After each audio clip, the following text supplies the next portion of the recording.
Right, so it's been around 2 months since I had my first lesson with Liam Robinson.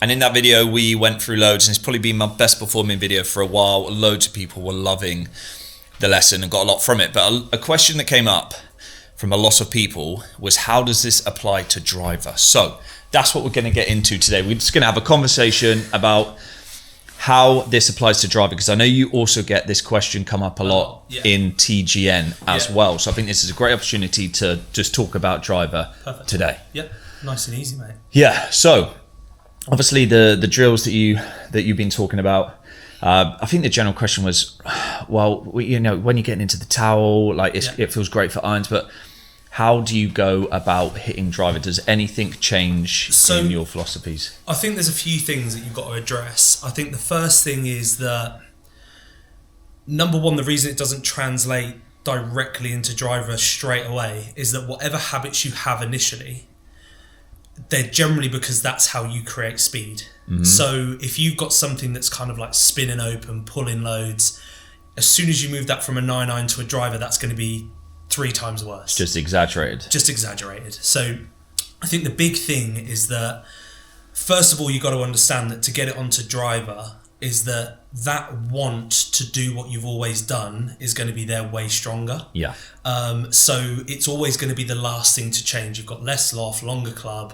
It's like the most difficult to hit, and it requires the most speed. So whatever the deep-rooted issue is that's within your own swing is going to be within that a lot stronger than it is with a 9-iron, say. Mm-hmm. So that's the first thing people need to understand when they're translating it over. Obviously, it also requires certain delivery conditions that maybe are a little different to an iron. Yeah. And there are things that, if I'm honest, that I do kind of change around a little bit. It's not crazy different, but if you think about the things that we talk about in regards to, say, pieces 1, 2, and 3, let's put them on that. So you've got the kind of getting off, the moving in, and then the posting up and releasing of the club. Yep. The thing that I tend to see the most is that even if people get 1 and 2 okay, they don't release the club anywhere near enough for speed. Yeah. So I very often with guys will kind of limit I play around with 2 and 3. It'd be the best way of putting it. Okay. So kind of, for example, if I'm over here, I might, with some people that literally don't release the club at all, I might get them to feel that they're just swinging the arms as fast as they can from the top with a driver. Yeah. Which in turn then they're probably still making the move in kind of adequately enough, but it's giving them more focus on the piece that's required to get the club head speed they need to launch and hit driver well. Yeah. So I would say that, so when it comes to driver, that would probably be the only thing I would change to a degree. It would be messing around a little bit with how much you do 2 and 3, but equally that's also very different how I would also manipulate flight. So if you think about driver, you want to get up on it a little more. Mm-hmm. Like I don't personally, I hit down on driver. Yeah, because you hit down on it a couple of degrees, right? Yeah, and you just squeeze it out there. But I think for a lot of guys at home, they probably have the tendency, a lot of golfers have the tendency to hit down on it a bit too much and also swing too far left for a right-handed golfer, hit choppy, high, spinny cuts, and they're losing a lot of distance. So for most amateurs, I think hitting up on it a bit is going to be very beneficial for them. And equally, they don't have the speed, James. Exactly. That's the other thing. They don't. Yeah. Like I have, obviously it's not very fast here, but normally it's like 4th swing a day. It's normally pretty quick. Kind of like I can obviously creep it up to 130-ish when I'm warm and I get it going. So I've got the speed within me to kind of get it back up into the air once I do hit down on it a little. If you haven't got that speed, that's more difficult. So like with an amateur, you might like to see them, I don't know, 2 or 3 degrees up maybe. Yeah. I don't like it when they start going more than that, because that probably is an indication of that they're starting to get under to get it. Yeah, and then all of a sudden you start losing the start line, you getting start stuck losing and the delivery of the golf club. Exactly, stuck is probably the perfect word for it. Yeah. So what we can do is I also manipulate those things for flight as well, mate. So when I talk about messing around with 2 and 3, I kind of will, for example, if I want to hit one flatter, I'll stay in 2 for longer. Okay. If I want to get one up in the air more, I kind of throw it and pull up harder. Yeah. But for most guys, to get them into those kind of degrees that you're talking about, you would just get them to throw earlier. And it's a hard thing to say, because somebody will go, well, they shouldn't just be throwing my arms at it. Yeah. That's not really what you're doing. It's like a feel of that it's to weird. Get you to do the right percentage. Because this throwing move you're trying to get people like into the floor, then up and releasing. Yeah. So I had a speed session today, and the thing that actually got me to release the club, because hand speed is like getting the speed to the club. You need to get this sort of like braking system with the hands. Yep. Then you can get the speed to the club. It's like the whip. You're like cracking the whip from the top. If you keep your hand speed going, you won't get that crack. So you need a moment where your hand speed actually slows down. Then you apply the force to the club. Yep.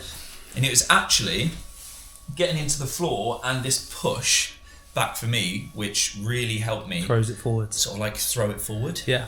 That's exactly kind of... It's really funny, mate, because when I first started working on my own golf swing, I used to have the feeling of going backwards. Yeah. And the reason is, if you think about it logically, if I want to go this way, I have to push this way to go that way. So it's kind of just understanding what generates the power, and then the release pattern. Like I talk all the time about deceleration. It's why I believe it's why so many golfers want to hit the fade. It's because when they get open to it, that's their way of like getting the deceleration through the ground. Yeah. Because they're open to it too early, they kind of have to keep going to get that club into the ground. So for me, I like to see it this way for that reason that you're talking about. It's easier to push up and backwards the more that energy moves that way. Yeah. So like you can move laterally three ways. We talked about kind of lateral, vertical, rotational, but you can break that down even more. So like I can move laterally in a straight line, I can move laterally like this, and I can move laterally that way. Yeah. The reason I like that one is for exactly what you're saying, is I can create enough force in the part of my foot to push up and break. Yeah. Because that's what the towels do. Yeah. If you think about what the towel is, it's a larger collision, which allows you to brace harder for the collision, and the bracing is braking. Yeah. So what you're saying there is everything that I'm kind of coaching in the golf swing, and it's really funny because I've seen so much of the long drive stuff, and I'm like, to be honest, it's very, very similar. Yeah. Do you know what I mean? Correlates a lot. Things, there's a lot of kind of direct correlation. And it's no surprise that like when I have played on tour and stuff, that I'm one of the longer ones out there, because this is the stuff I'm working on. Yeah. 100%. And I hate the feeling of, as soon as my swing's off, you talk about, because when people flip it or they get this horrible feel, you know, where they like let the club off. That's over acceleration. That's what they're reacting to. So when you talk about kind of the decel, because that's what it is, the braking is a deceleration. It's braking, It's up. It's like this way as opposed to kind of this way. Yeah, keeping moving, and then that's what happens. So if you do that movement down the line, when they get like when the hand speed keeps going, everything keeps going, and then the club they'll lose the club that way. And that's what people would call a flip. Yeah. That person hasn't gone like this. They've just, the clubs kind of kept going. And then the other giveaway for when people are doing that is that their lead leg gets pulled this way for too long and they can't get up and out of it. Yeah. Whereas like when people are moving this way and it's like almost that movement there, the left leg straightening, that was one of the things that we were trying to get today with me. Yeah. It was, you're trying to lose the flex in the lead leg. Yeah. And it's really funny though, because like I don't think you can do that unless you're pushing in the way that I'm talking about. Like, because to go this way, the only logical reaction of pressure going that way is to go up. Yeah. You've got to get down into that ground before you can get out of it. Exactly, mate. Yeah. But that's no different to like, you think a lot of the drills that I shown you in those first couple of weeks when you started hitting it like decent when we're together. Yeah. Like if you look at what you're doing, you're not getting into rotational until the club releases past you and pulls you into it. Yeah. You're not getting like this way early, because that's what messes it all up. Yeah, 100%. You can't create those ground forces if you get rotational. So for the average golfer then at home, that has that question really, like, how do I hit driver then? So really, is there anything like setup wise that you really want to encourage? Like, how would you talk through, so your average golfer? So average golfer, it's just kind of ball position and stuff like that would be pretty standard. So I personally prefer it just inside my left heel, not my left toe or outside. So I'd be kind of approaching the ball more here. I'll be honest, I don't like too much tilt this way. You know, some people tell you to tilt upwards. So you prefer to stand because you like people to move into angles. To preset them, because the thing is, I can preset it here, and by the time I get to the ball, I could be back down this way. Yeah. So that's the other thing with like setups. It's kind of, I've always been a lot of my guys, whether they're pros or amateurs, I'm just like, I just want them to be comfortable, because generally they're going to move through different angles and patterns anyway. Yeah.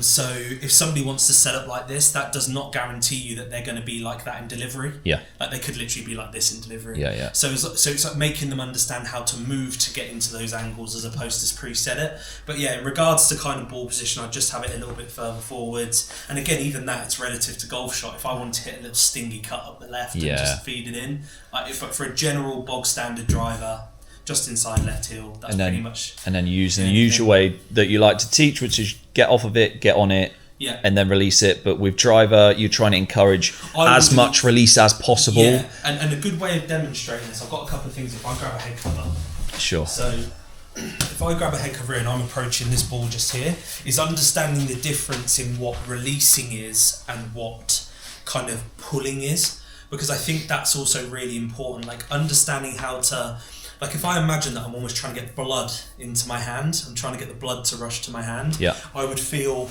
almost this way. And have we got any alignment sticks here? What we do? Got some in my... demonstrating it would be, I'm almost feeling this, so I'll do that one in a second. So if I was to move in here and I just had this in my left hand, if I move off and in and I turn and pull, you can hear that sound it makes? Yeah. If I go off, in and throw, it's a very different sound. Yeah. So it's understanding the difference in how you apply the force to the grip end of the club as well. So what's the difference in those, like feelings wise for them? I'm going to give you another little thing now to show you. So somebody that pulls, basically once they get to the top, the force would be pulling more this way, like here, and then what that does then, it gets too narrow, so you can't throw that then. So what tends to happen then is that you tend to then turn out of it and get that held off. So you get a lot of toe strikes. Yeah, that's where you tend to see a little bit of that. Whereas the other one would be, once I'm in here, there's none of this, it's more I'm throwing, because you'll notice again, to want to throw this, I have to load in to be able to start to get the action that you're talking about. And a great visual way of doing that would be if I just grab a head cover, if I was to pull, so I'll do the same motion but one's a throw, one's a pull. If I pull, you'll notice the head cover goes backwards. A lot of people that tend to pull down, that's what messes a lot of this angle up on the way in. Because if you think about it, you've got like a heavy weight behind you. If you pull on it, it's going to pull you in that direction because the weight's behind it, it's not stable. Whereas when I move onto it, even if I pull, I'm not going to go that way. So then a throw, if I was to do the same thing but throw, you notice it lands in front. So that's a good way of you like just testing it. There's so many lessons I have come in and I go, can you throw me this at the ball? And they aim for the ball and it's so funny how it goes there. Drag it backwards, And that's very similar to, you know, the kind of the club throwing drills I do? A lot of people, when they come in and they're very pulley and tight and spinny, they'll like bury the club behind the towel here.